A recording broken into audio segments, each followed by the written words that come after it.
तेलंगाना हज कमेटी के ज़ेर एहतमाम फरीज़ाए हज अदा करने के लिए हुजाज इकराम के मज़ीद 3 काफ़िले हैदराबाद एम्बारेक्शन पॉइंट से सऊदी अरब के लिए रवाना हो गए हैं।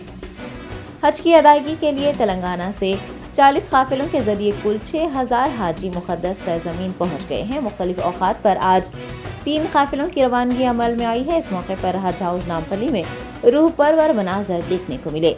आज़मीन की बसें तलबिया की गूंज में हज हाउस से एयरपोर्ट के लिए रवाना हुई। आज़मीन को विदा करने के लिए हज हाउस के बाहर उनके रिश्तेदारों का हुजूम देखा गया, जिनमें कम सिन बच्चे और शीरख्वार बच्चे भी शामिल थे। हाजियों की रवानगी के मौके पर हज कमेटी चेयरमैन मोहम्मद सलीम, कर्नाटक हज मिनिस्टर रहीम खान, कर्नाटक हज कमेटी चेयरमैन रऊफुद्दीन कचेरीवाले के अलावा शाहीन ग्रुप ऑफ इंस्टीट्यूशन के चेयरमैन अब्दुल खादर, हज कमेटी के अराकीन व दीगर भी मौजूद थे।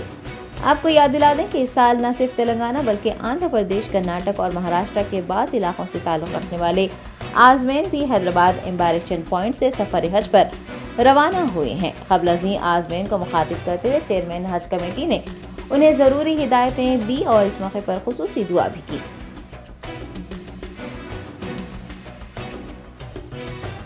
और जो भी मांगना है अल्लाह से मांगना है। कोई मुर्शद, कोई तावीज, कोई गंडे पलीते कोई काम करने वाले नहीं है। आप अल्लाह की डोरी मजबूत पकड़ के चलिए। कोई चीज की किसी की जरूरत नहीं है, कोई भाई की जरूरत है ना किसकी जरूरत है। जो भी सपोर्ट करने वाला है अल्लाह ताला है। अल्लाह की जात पे भरोसा करके आप काम करिए, बराबर सक्सेस होते हैं।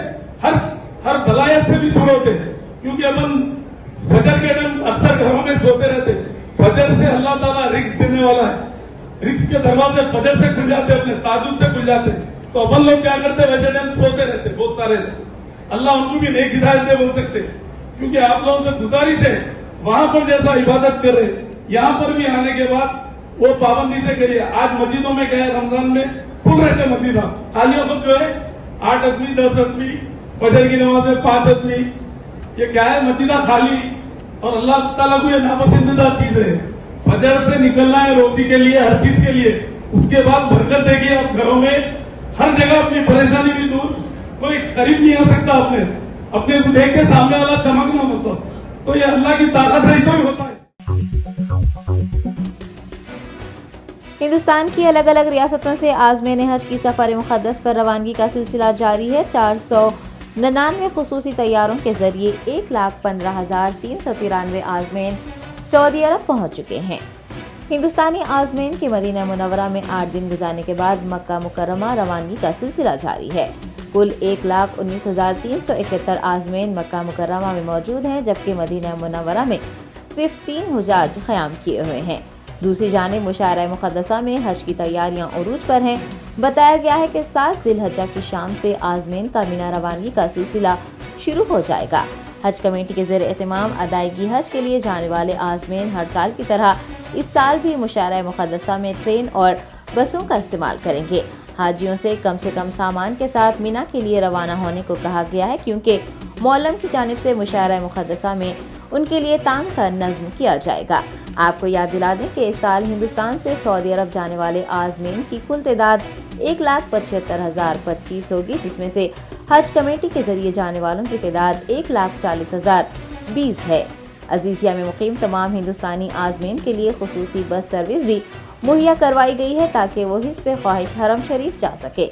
मक्का मुकर्रमा का दर्ज हरारत 28.43 डिग्री सेल्सियस रिकॉर्ड किया गया है। आज़मीन को धूप की शिद्दत से महफूज रहने की भी ताकीद की गई है। मक्का मुकर्रमा और मदीना मुनव्वरा में अब तक 27 हुजाज इकराम इंतकाल कर चुके हैं, जिसमें से 5 का ताल्लुक हज ग्रुप ऑर्गेनाइजर से है।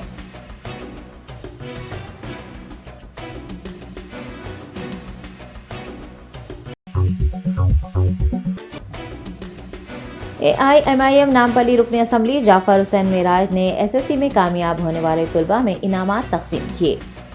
सदर कुल हिंद मजलिस इत्तेहादुल मुस्लिमीन बैरिस्टर असदुद्दीन ओवैसी की हिदायत पर नामपल्ली MLA जाफर हुसैन मेराज ने टिमरीज के SSC जमात में कामयाब होने वाले तुलबा को इनामात से नवाजा, जबकि दीगर तुलबा को किताबें भी हवाले की। इस मौके पर स्कूल इंतजामिया, तुलबा, औलिया तुलबा व दीगर भी मौजूद थे।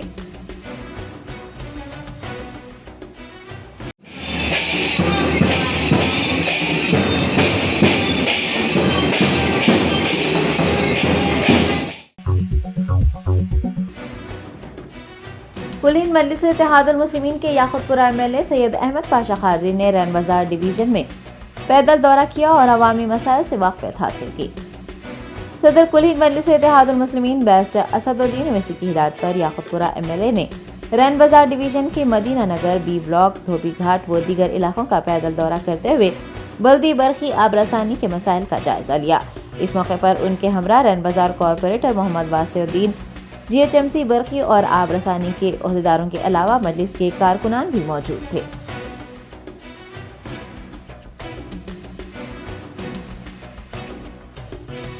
यहाँ पर वो सेलू जो है यहाँ काम रुक गया ठेका दे रहे हैं कि इस बार जो हमारा डायरेक्ट तो ये जो पानी था वहाँ पर तीन बनेगा थे वो तीन बनेगा उधर अभी ये आप देखिए 6 इंच का था 6 इंच बताइए। बीजेपी लीडर जगजीवन रेड्डी ने वक्फ बोर्ड के सीईओ ख्वाजा मोइनुद्दीन से मुलाकात करते हुए अलियाबाद की दरगाह हजरत मीर मोमिन चुप साहिब कादरी रहमतुल्लाह अलैह के हवाले से एक याददाश्त पेश की है। बीजेपी लीडर जगजीवन ने वक्फ बोर्ड सीईओ को बताया कि सैयद आसिम अली शाह नामी खुदकार मुतवल्ली वक्फ किराएदारों से हर माह रकम इकट्ठा कर रहा है। उन्होंने बताया कि हकीकी मुतवल्ली को किनारा कर दिया गया है और खुदकार मुतवल्ली सैयद आसिम अली शाह वक्फ अराजियात की खरीद फरोख्त कर रहा है। उन्होंने वक्फ बोर्ड से इस वाक़े की जांच करते हुए सैयद आसिम अली शाह को मुअत्तल करने की दरख्वास्त की और हजरत मीर मोमिन चुप रहमतुल्लाह अलैह के खानदान से ही ताल्लुक़ रखने वाले शख्स को मुतवल्ली की जिम्मेदारी सौंपने की ख्वाहिश की।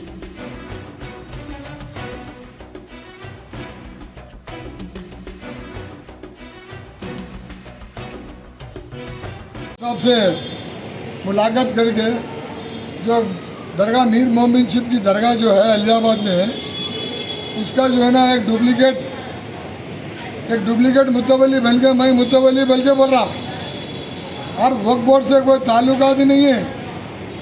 और ये सुलेमान शाह, ये इस्माइल शाह के पुत्र है, इनके पास जो मुंतखब है, रजिस्टर्ड मुंतखब CCL से मुंतखब वक्फ बोर्ड का मुंतखब है, इसका दादा का नाम, इसका बाबा से दादा का जो है ना वो मुतवल्लीशिप है। जो याद अली शाह को थोड़े दिन के लिए, इनका गवर्नमेंट नौकरी है बल्कि थोड़े दिन के लिए उनको केयर टेकर रखे, परमानेंट मुतवल्ली नहीं, उनको केयर टेकर के रखे याद अली शाह को। याद अली शाह जब तक हयात है जब तक मुतवल्लीशिप करो बल्कि ये लोग लिख के दिए। तो याद अली शाह मर गया बाद में, इसका बेटा फ़हीम और कोई की और इसके खानदान के लोग या मुतवल्लीशिप को अप्लाई करे, पूरे खारिज हो गए। फिर दोबारा ये बच्चा सैयद आसिम अली बोल के, सैयद आसिम अली शाह बोल के, ये बच्चा ये मैं ही मुतवल्ली बोल रहा, सब लोगों से किराया वसूल कर रहा। या वक्फ बोर्ड का है, वक्फ बोर्ड को पैसा जो पहुंचने का किराएदारों से वक्फ बोर्ड को पैसा नहीं पहुंच रहा और नए नए मकाना बना के दे रहा, सबसे लाख दो लाख रुपए लेके मकाना बना के दे रहा।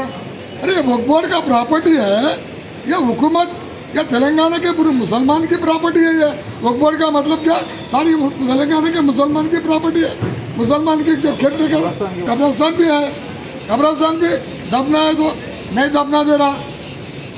और कई लोग मुसलमान मर रहे हैं, जो मुसलमान मर गए, जो कब्रिस्तान का मतलब क्या है, जो भी मुसलमान आसपास के मर गए वो दफनाने का है, अल्लाह का दरबार है, वहाँ भी दफना नहीं दे रहे, घरा बना दे रहे। और ये पूरा जो है ना कब्जा करके कब्रिस्तान का जगह, दरगाह के जो कब्रिस्तान है वो कब्रिस्तान का लैंड कब्जा करके लोगों को घरा बना रहे पैसे लेके, और से मिलके गुजारिश कर रहे भाई ये कब्रिस्तान को बचाओ, ये सैयद आसिम अली से क्रिमिनल केस बुक कराओ, उनको जेल भिजाओ।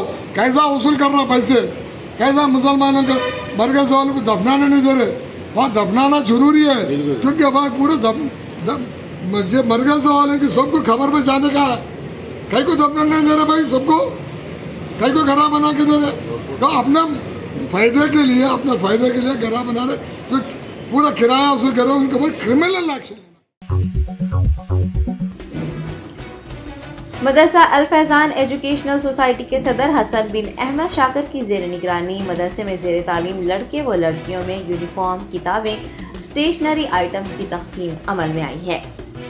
हैदराबाद शहर के इलाके बारकस में वाक़ मदरसे फैज़ान एजुकेशनल सोसाइटी के तलबा व तालिबात को बानी मदरसा हसन बिन शाकिर की जानिब से मुफ्त तालीम मुहैया करवाने के साथ साथ तालीमी किट्स यूनिफॉर्म्स भी दिए गए हैं। आज मदरसे में मुनक़िद एक तकरीब में मंसूर बिन सालेह सादी के हाथों तलबा व तालिबात में इन तमाम अशिया की तकसीम अमल में लाई गई। इस मौके पर अबू बकर बिन उस्मान साबिर यमानी व दीगर भी मौजूद थे।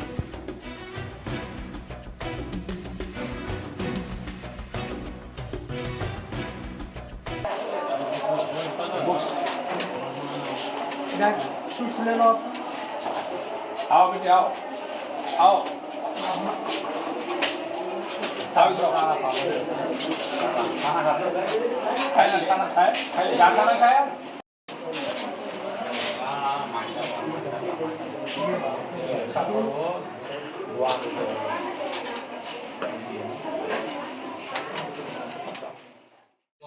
माशाल्लाह आज जो है ना अल फैज़ान एजुकेशन सोसाइटी की जानिब से एक मदरसा मोहम्मदिया यहाँ पर चलाया जा रहा है काफ़ी अरसे से, और यहाँ पर 200 बच्चे तालीम हासिल कर रहे हैं। वो बच्चे जिसके वालिदैन बहुत ही यानी निचली ज़िंदगी गुजार रहे हैं, जो बर्दाश्त नहीं कर सकते। बच्चे एक जमा यहाँ वहाँ पर काम कर रहे थे, उनको घर घर जाके ये लोग बुला के अपने पास तालीम दे रहे हैं खाने के साथ, और उनका जो भी उनका खर्चा है और इनके स्कूल के बैग दे रहे हैं, उनको ड्रेस दे रहे हैं, जूते बुक्स वगैरह हर चीज़ का इंतज़ाम किया जा रहा है। और इंशाल्लाह ये बच्चे अरबी इंग्लिश भी सीख रहे हैं, अरबी सीख रहे हैं, इनसे कोई मुआवजा लिया नहीं जा रहा है। इंशाल्लाह इनके लिए जो ना महीने को महीना पैसे देने का भी इंतज़ाम इंशाल्लाह हो जाएगा, वो भी हो रहा है इंशाल्लाह। और यहाँ पिछले बहुत लोग खुश हैं, उनके वालिदैन पूरे आके यहाँ पे बहुत हमारे हसन शाकिर साहब का बहुत शुक्रिया अदा कर रहे हैं। और ये लोग को जो है ना ये इसके तहत आगे और भी मदारिस इंशाल्लाह इनको कायम करेंगे। और आज के दिन ये चीज़ सब तकसीम की जा रही है बच्चों के अंदर, बुक्स और बैग्स और जूते ड्रेस, इनका स्पोर्ट्स का ड्रेस अलग है ताकि बच्चे जो है ना कमतरी का एहसास ना करें, और इनके लिए जो है ना नमाज का ड्रेस अलग है, और जो है अरबी पढ़ते हैं यहाँ पे वो ड्रेस अलग है। हर 3 ड्रेस ये लोगों को तकसीम किए जा रहे हैं बच्चों के अंदर। इंशाल्लाह हमारी बहुत दुआएं और नेक तमन्ना है स्कूल से आने वाले दिनों में इनको तरक्की करेंगे, और जो भी लोग यहाँ से इंशाल्लाह बच्चे तालीम हासिल करेंगे इंशाल्लाह वो कौम मिल्लत के लिए बहुत ही फ़ायदेमंद होंगे इंशाल्लाह। Mahesh Kumar Goud TPCC working president ने बताया कि कांग्रेस पार्टी की जानिब से 22 जून को तमाम 119 असम्बली हलकों में एहतजाजी रैली मुनज़्ज़म की जाएगी और हुकूमत की नाकामियों को उजागर किया जाएगा। मीडिया से बात करते हुए महेश कुमार गौड़ ने कहा कि तेलंगाना अशरे की तकरीबात के नाम पर बीआरएस हुकूमत सरकारी फंड्स खर्च कर रही है और पार्टी के लिए मुहिम चला रही है। उन्होंने हुकूमत तेलंगाना के खिलाफ एहतजाजी सरगर्मियां शुरू करने का इंकशाफ करते हुए बताया कि 22 जून को यौम तासीस तेलंगाना की तकरीबात के अख्ताम के मौके पर कांग्रेस पार्टी की जानिब से एहतजाज किया जाएगा। वज़ीर आला केसीआर का अलामती पुतला नजर आतिश करते हुए कांग्रेस पार्टी हुकूमत की नाकामियों को उजागर करेगी। महेश कुमार गौड़ ने कहा कि हुकूमत तेलंगाना की स्कीमात पर अमल आवारी न करने के खिलाफ भी मुहिम चलाई जाएगी और स्कीमात पर अमल आवारी न करने से मुतासिर होने वाले अफराद को एहतजाज में शामिल किया जाएगा। कांग्रेस रहनुमा ने तमाम कायदीन से इस एहतजाजी प्रोग्राम को कामयाब बनाने के लिए भरपूर मेहनत करने को कहा है।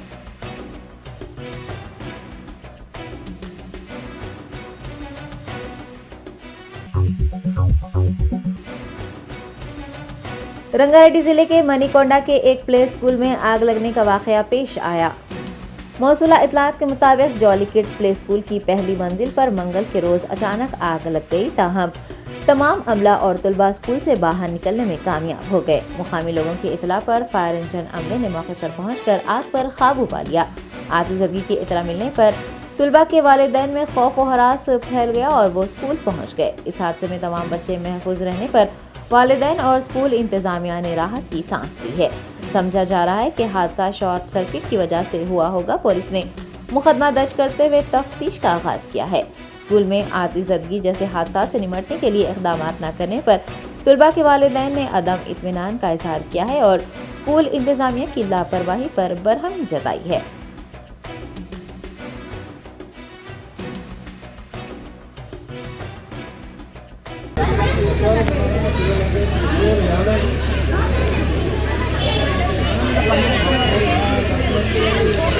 Thank you.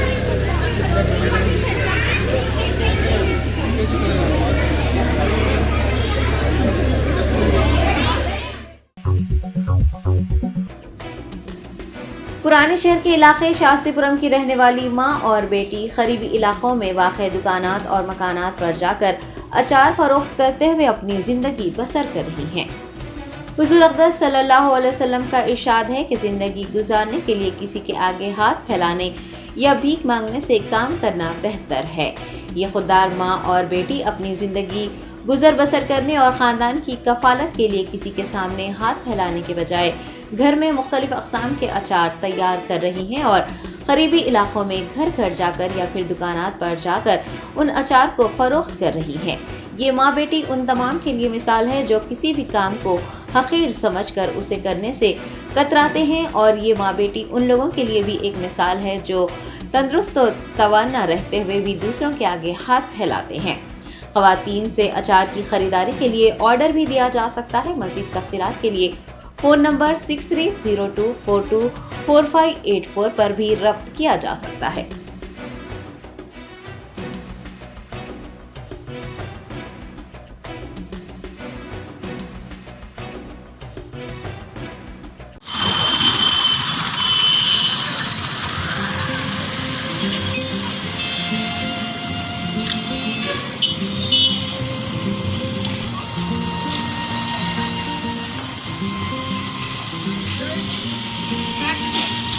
अचार ले रही 60 रुपए पैकेट 100 किलो का। हाँ पैकेट है, एक आम का है, एक नींबू का है, 120 के 2 है। हाँ। कम नहीं होता? नहीं, घर पे बनाती मैं। दो ही चाहिए आपको ना? 2 ही है। आम का है? हाँ ठीक है, एक ले लो। अच्छा ठीक है। अस्सलाम वालेकुम, ये मेरे मम्मी है। हम दोनों ऐसी पूरा अचारा वगैरह बेचते। हेल्प करना माँ बाप की मेरे को अच्छा लगता, अपने मम्मी पापा की हेल्प करना अच्छा लगता मेरे को। और मेरे को कोई भाई तो नहीं है, एक भाई है छोटा है, पर मेरे को भाई अगर रहते तो मैं ये मम्मी लोगों के साथ बाहर निकलना नहीं पड़ता था मेरे को, इसीलिए मैं पढ़ाई भी कर रही हूँ, मम्मी के साथ भी ऐसे काम भी कर रही हूँ। फैमिली मेम्बर्स मेरे 9 है जी। मेरे को बहना है, 7 बहना है हम लोग, और एक छोटा भाई है। अभी तो वो बहुत छोटा है, स्कूल जाता, अभी पढ़ाई कर रहा हो। हमारे पापा को पालिश का अटैक है पैर पे, उन्होंने नहीं जाते काम पे वगैरह। नहीं, मेरे से बड़े 2 है अभी। एक 2 बहनों की मैरिड हुई, 2 बहन और है। ऐसे ही हम लोग अचार वगैरह बेचते ना, अभी ये बेच के हम लोग घर को गए तो हम लोग का घर चलता था जी। कांटेक्ट नंबर, अगर आप लोगों को अचार होना है तो कांटेक्ट नंबर मैं बोलती हूँ, वो नंबर पे कॉल करिए, अचार लीजिए। बहुत अच्छे तरीके से साफ़ सफाई से बनाते हैं हम लोग अचार। आप लोग भी लड़कियों ऐसा मत करो कि अपने माँ बाप की हेल्प करो अच्छे से, ये सब फ़ोनों में उसमें इसमें टाइम वेस्ट मत करो। पढ़े लिखे लड़कियाँ ये सब मेहनत में नज़र आते, अच्छी बात है मेहनत करना। आप लोग भी मेहनत करो, मंगना वगैरह बहुत गलत बात है। आप कहाँ पढ़ रहे हैं? इंटर फर्स्ट ईयर चल रहा मेरा। मैं पढ़ाई पढ़ते पर ये जॉब करती मम्मी के साथ। 21। जी हाँ, बिल्कुल दे सकती हूँ मैं। मेरे माँ बाप की पहले हेल्प है, मैं बाद में मैं अपनी हेल्प करने की सोचती हूँ पढ़ाई में। ये मेरा नंबर है, अगर आप लोग को किसी को भी अचार की ज़रूरत है तो आप ये नंबर पे कॉल कीजिए 6302424584। ये मेरा कांटेक्ट नंबर है। आप लोग को अचार होना है तो आप लोग कर सकते हैं, मम्मी के पास ही रहता फ़ोन। और एक बार बोल देती मैं 6302424584। जी मैं स्टूडेंट हूँ, आप लोग को अगर अचार की ज़रूरत रही तो आप लोग कॉल करिए। शास्त्रीपुरम में रहते, ये हम लोग अचार बनाते, आम का, नींबू का, तरकारी का, टमाटे का, अम्बाड़े का अचार बनाते। अब ये हमारा स्पेशल है गुजारा। आपके घर वाले कोई नहीं है? नहीं, हस्बैंड की तबीयत खराब है, माजूर है। ये मेरी बेटी है। क्या पढ़ रहे हो? First year. अच्छा, तो भी कितने दिन भर में कितने बेच लेते हो? ये बेचती 4-5-6-700 का बेच लेती थी। कोई मर्द बच्चा नहीं होता? नहीं है। अच्छा, आप लोग ही बेचते हैं? हाँ, तो दिन भर में कितना बेचते हो आप? बेचते 1000-1200 का बेचते, मगर हमारे को 600-700 रुपये निकलते रोज़। तो कौन से एरिया में देखते हैं? ये बलागुड़ा और ये क्या है ये गुट्टा, शाहीन नगर और अपने काले पत्थर, ये सब। इतनी धूप है, धूप में फिर आप दिन भर बेच रहे थे? हाँ, तो कोई और जरिया नहीं है आपके? नहीं है, नहीं। तो बहुत लोगों को देखा जाए तो बहुत लोग इधर उधर मंग लेते, तो वो लोगों के लिए आप क्या बोलेंगे? नहीं, वो सही नहीं है, वो हाँ। गलत है, वो तरीका गलत है। मेहनत करने की बात अलग रहती। Germanten super speciality hospital, doctor Mir Jawad Zar Khan, senior experienced orthopaedic surgeon, bone fracture, joint replacement, hip replacement और स्पाइन सर्जरी कामयाबी से अंजाम दे रहे हैं। इसके अलावा neuro surgery, cardiology, gynaecology, dental, general medicine, dialysis और फिजियोथेरेपी जैसे शोबाजात में इंतहाई कामयाबी के साथ वाजबी फीस में इलाज किया जा रहा है। शेयरिंग और प्राइवेट रूम्स, अस्पताल में 24 घंटे MRI, CT scan, 2D digital x ray, ultrasound, operation theatre, ICU और लैब की सहूलत दस्तयाब है। आपकी उम्मीदों के ऐन मुताबिक Germanten super speciality hospital, pillar number 150, Attapur, Hyderabad.